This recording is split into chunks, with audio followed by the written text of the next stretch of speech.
हाय, कशा आहेत सगळे? मजेत ना? तर मी आज गोलूकडे आणि मनूकडे चालली होती. गोलूचं बोरन्हाण होतं त्याच्यासाठी आणि ट्रॅफिक खूप आमच्या इकडचे रोड बंद होते, त्यामुळे आम्ही बसनीच गेलो. गाडीवरती काही गेलोच नाही आणि हे सगळं मनूसाठी आणि गोलूसाठी खायला वगैरे घेतलं होतं. तर मी मनूची वाट बघत होती स्कूलमधून येताना. आणि मनूच्या स्कूलमध्ये असं आहे की विचारल्याशिवाय सोडत नाही, पण माझी मनू अशी पळत आली ना, तर तेही बघत होते. आम्ही घरी गेलो सगळेजण आणि म्हटलं चला दीदी कुठे बघत होतं. हो, बेडरूममध्ये दीदी बसली होती.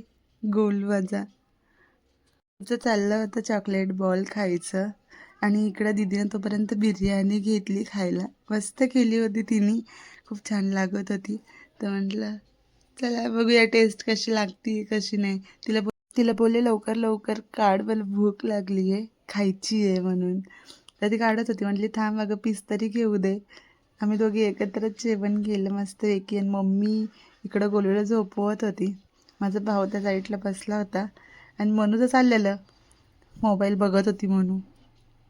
मस्तपैकी बिर्याणी घेतली, खाल्ली आणि इथं मनू आणि मी थोडंसं मस्ती करायला लागलो. म्हटलं थोडा वेळ चला त्यांच्यासोबत तरी. दीदी बाहेर गेली होती मनू आणि मी रांगोळी काढायला लागलो. दीदी आल्यावरती तिने मस्तपैकी रांगोळी काढली.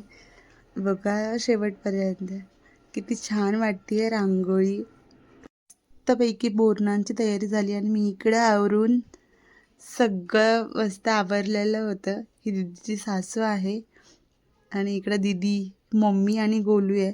इकडं डेकोरेशन मस्त केलं होतं आणि दीदी घेत होते आवरायला. चला तर आता सगळे येणार होते त्याच्यामुळे सगळे आले आणि बोरन्हाण आणि हळदी कुंकू दीदीने एकत्रच ठेवलं होतं.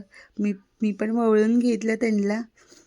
मस्तपैकी सगळ्यांचे फोटो वगैरे चाललेले. परत नंतर बोरन्हाण केलं.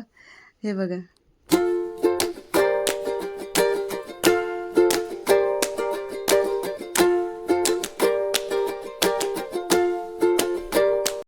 असं आमचं बोरन्हाण आणि हळदी कुंकू झालं आणि माझं गोलून मी. चला भेटूया नेक्स्ट व्हिडिओमध्ये. Bye bye.